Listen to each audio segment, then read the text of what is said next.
Amin'ny tontolon'ny fanomanana ny fividianana communal kosa indray dia fantatra fa handray anjara feno amin'ny fividianana ben'ny tanàna tsy mpanolotsaina ny antoko leader fanilo araka ny nambaran'ny sekretera generaliny. Commune Anjato no ahitana ny listin'ny candidat avy amin'ny antoko leader fanilo. Ndeo jerentsika ny sary.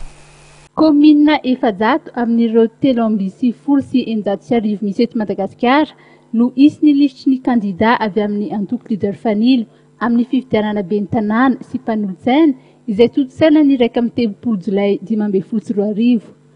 Raha ny fanazavana miomana amin'ny fiatrehana izany ny antoko. Raha momba ny fampiasana ny bilita tokana izay tsisy anarana sary ny candidat dia nilaza ny leader fanilo fa tsy mametraka olana ho azy ny fisian'io fepetra vaovao io. Raha ny resaka fividianana manokana raha ny teny ianao teo hoe momba ny bulletin unique dia fantako fa nisy disadisa be momba ny resaka hoe sary sy anarana fa tsara ho fantatritsika fa misy zavatra anankiray izay tsy mitovy amin'ny fividianana hafa izay nisy teto.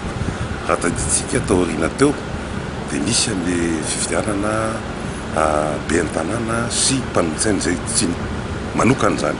Nisy isoloir momba ny ben'ny tanàna, nisy isoloir momba ny conseiller. Amin'izay lafin'izay dia azotsika teneny hoe fividianana momba olona zany fa tsy lista.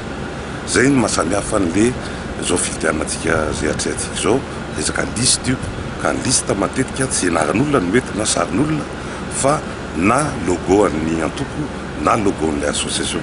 Ka zay zay aloha tsy manahirana anay leader satria ny anay leader aloha dia ny logo anay no hoentinay azotsika teneny hoe niady hatramin'izay.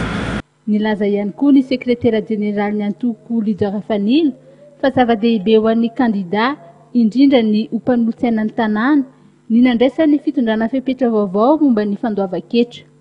Ho an'ny leader fanilo azo antoka ho ny fanazavan'ny sekretera general Raberso Eric fa ho tratra ara-potoana ny fametrahana ny antoja taratasy filatsahan-kofidiana ben'ny tanàna sy mpanolotsaina izay ny zoma 15 Meo avy izao ny fetim-potoana farany andraisan'ny OVEC izany.